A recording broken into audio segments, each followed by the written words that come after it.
Hello பாத்தீங்கன்னா இந்த படத்தோட ரிவ்யூ வந்திருக்குன்னா ஆண் பாவம் கொல்லாதது அந்த படத்தோட ரிவ்யூ தாங்க வந்திருக்கேன்.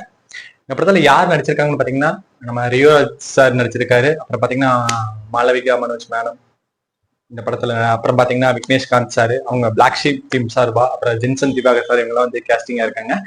இந்த படத்தோட கதைக்கலை என்னன்னு பாத்தீங்கன்னா, ஒரு சென்னையில ஐடில வேலை பார்க்குற ஒரு ஆண் நம்ம ரியோ ராஜ் சாரு. அவரை வந்து கோயம்புத்தூர்ல இருக்கிற பொண்ணு தான் நம்ம மாளவிகா மனோஜ். அதாவது ஒரு ஜென்சி கிட்டு, அதாவது எப்பவுமே ரீல்ஸ் போட்டு சுத்திட்டு இருக்கிற, இன்ஸ்டால ரீல்ஸ் போட்டு சுத்திட்டு இருக்கிற ஒரு பெண். அவங்களுக்கு வந்து ரெண்டு பேத்துக்கு வந்து திருமணம் முடிச்சு வைக்கப்படுது. அதுக்கப்புறம் பாத்தீங்கன்னா கொஞ்ச நாள்லயே அவங்களுக்குள்ள வந்து பிரிவினை ஏற்படுது. அந்த பிரிவினைக்காக அவர் வந்து லாயரை பார்க்க போய் அந்த பிரிவினையில இருந்து ரெண்டு பேரும் மீண்டும் சேர்ந்தாங்களா இல்லையாங்கிறது தான் இந்த படத்தோட ஒன்லைன் ஸ்டோரி. படத்தோட லைன் ஸ்டோரி கதைன்னு பாத்துட்டீங்கன்னா சிம்பிளான ஒன்லைன் தாங்க. இதை பெருசா ஒண்ணு சொல்லிக்கிற கதை இல்ல, பாரம்பரியமா நம்ம பார்த்துட்டு வந்துட்டு இருக்க கதை தான்.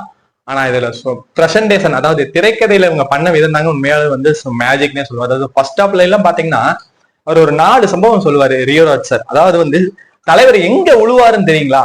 அது வந்து உண்மையாவே 6வது படத்தோட முதல் இது பொண்ணு பார்க்க போற காட்சியிலேயே, அதாவது வந்து ஈக்குவாலிட்டிங்கிற பேர்ல, அது உண்மை தப்பு இல்லைங்க.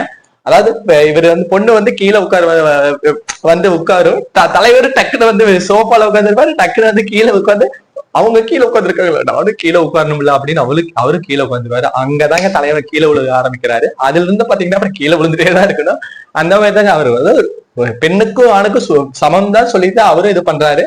அதுக்கப்புறம் நடந்த இதுதான் வந்து படத்துல வந்து பல காட்சிகள் வந்து இதா போகுது. இதுல பாத்தீங்கன்னா உங்களுக்கு அந்த 4 சம்பவங்களை சொல்லுவாரு. அதாவது ஆரம்பத்துல வந்து இந்த ட்ரெஸ்ஸிங் விஷயத்துல ஆரம்பிச்சு, இவர் வந்து ஒரு ஃபங்க்ஷனுக்கு, அந்த பொண்ணோட நடந்த ஃபங்க்ஷனுக்கு வந்து ட்ரெஸ் இவர் வந்து லுங்கி கட்டிட்டு போறதாகட்டும்.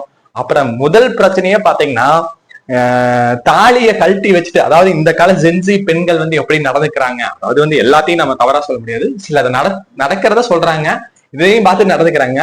அந்த மாதிரி வந்து இந்த ஜென்சி பெண்கள் பண்ற கல்ச்சர்ல வந்து எப்படின்னா தாலியை கட்டிட்டு அவங்க இன்ஸ்டா ரீல்ஸ் மேல நின்றுட்டு பொடியை ஏற்றி சந்தையில அப்படின்னு ஆடிட்டு இருக்க அந்த பொண்ணு. அதனாலதான் வந்து நம்மளுக்கு கோவம் வந்துட்டு, அவர் என்னதான் வந்து இந்த காலத்துல இருந்தாலும் நல்ல ஒரு கன்சர்வேட்டிவான ஃபேமிலியை தான் பார்த்து வந்திருக்காரு. அதனால அவருக்கு ஒரு ஆசை, நம்ம ஒய்ஃப் இப்படி இருக்கக்கூடாது, அந்த மாதிரி ஒரு எண்ணத்துல நல்லதுக்கு சொல்லியிருக்காரு. அதை வந்து அவங்க என்னால தாங்க முடியல. இப்படி ஒவ்வொரு பிரச்சனைகளா நடக்குது பாத்தீங்களா.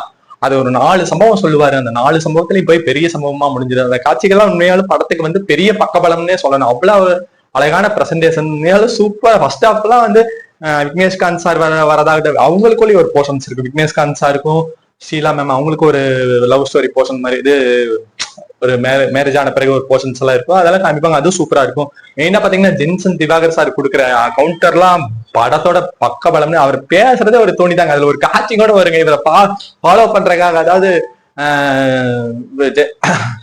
ஷீலா மேம், அதாவது இவங்க லாயர் இருப்பாங்க, ஆப்போசிட் லாயர் வந்து இவங்களுக்கு வந்து உளவு பார்க்க சொல்லி அனுப்பிச்சிருப்பாங்க.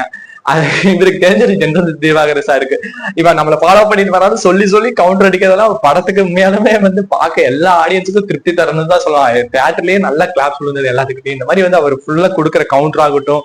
இவரு நம்ம ஹீரோ சார் ரியோராஜ் சார் வந்து அந்த பொண்ணை வந்து கடைசியில ஒரு காட்சி வரும். அதாவது ஆரம்பத்திலேயே வந்து பாத்துருப்பாரு, நீங்க சொல்ல இது ஜியோ போப்ல அப்படின்னு அவர் சொல்லுவாரு. அது வந்து இல்ல, நான் கார்ல் மார்க்ஸ்னு அந்த பொண்ணு சொல்லு, அது உண்மையாலுமே வந்து மாத்தி சொல்லுவாரு. அந்த காட்சியில உண்மையா அது ஜியு போப் தானே சொல்லுவாரு.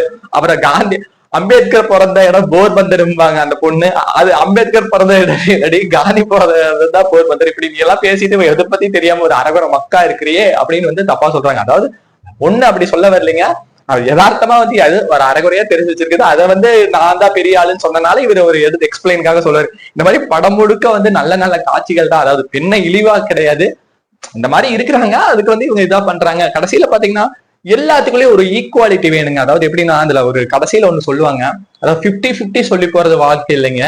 இதுல நீ 70 இருக்கிற இடத்துல நான் 30 நீ அதாவது நான் 30 இருக்கிற இடத்துல நீ 70 நான் 70 இருக்கிற இடத்துல நீ 30 வாழ்றதா ஒரு வாழ்க்கைன்னு அந்த படத்துல விக்னேஷ்காந்த் சார் ஒரு வார்த்தை சொல்லுவார் பாருங்க. அதுதான் வந்து படத்துல உண்மையான பிளஸ்ன்னு சொல்லணும். அவ்வளவு அழகான விளக்குங்க. அதாவது இந்த காலத்துல வந்து எந்தெந்த இடத்துல வந்து கணவன் விட்டு கொடுத்து போகணும், எந்தெந்த இடத்துல மனைவி விட்டு கொடுத்து போகணுங்கிறத வந்து நல்லா தெளிவா எடுத்து உரைச்சிருப்பாங்க. அதாவது பாத்தீங்கன்னா இன்றைய தலைமுறையில வந்து அதாவது சில இதெல்லாம் வந்து புரிதலே இல்லாம, அதாவது எப்படி இந்த படத்துல கூட சொல்லுவாங்க எப்படின்னா, எதுக்கு சேர்ந்த பிறகு எதுக்கு பிரியுன்னு தெரியாம டைமே கிடைக்காம பிரிஞ்சிருவாங்க. ஆனா சேர்ந்தன்னு வருத்தப்படுவாங்க.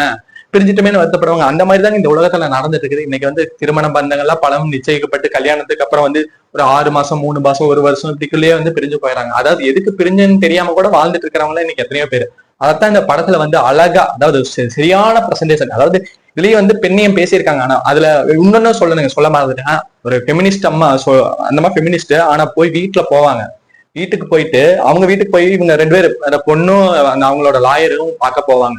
பார்க்க போற இடத்துல அவங்க ஹஸ்பண்டோட வந்து நல்லா பேசிட்டு ஒரு சந்தோஷமா இருந்திருப்பாங்க. நீங்க நீங்க என்ன போய் ஹஸ்பண்டுக்கு காஃபி எல்லாம் குடுக்குறீங்கன்னா அந்த லாயர் கேட்க, ஏன்னா அது வந்து ஃபெமினிஸ்ட் ஆச்சு. தன்னோட கிளைண்டையும் வந்து ஃபெமினிஸ்ட் மாதிரி ஆக்கி வச்சிருக்கிறாங்க.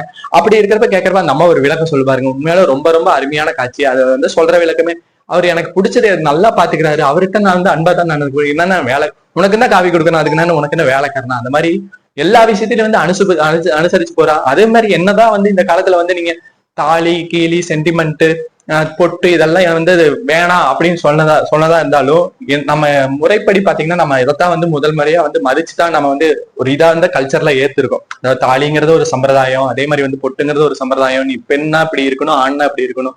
அந்த மாதிரி இருந்தா தான் ஒரு வாழ்க்கை நிம்மதியா போகும். ஆண் பெண் ஈகோல்லாம் இல்லைங்க, 2 பேரும் சரிசமம் தான். விட்டு கொடுத்து போறப்பதான் வாழ்க்கை. 2 பேரும் பெண் இல்லாமே ஆண் இல்ல, ஆண் இல்லாமே பெண் இல்ல. அப்படி இருக்கிறப்ப நீங்க வந்து எதுக்கு இந்த போட்டி? அதை வந்து ஒரு தரமான விளக்கத்தோட இந்த படம் கொடுத்திருக்காங்க. கண்டிப்பா இன்றைய தலைமுறையினர் யாரா இருந்தாலும் இந்த படத்தை பார்த்து ரசிச்சு கொண்டாட வேண்டிய படம் தான் இந்த ஆண் பாவம் கொள்ளாதது.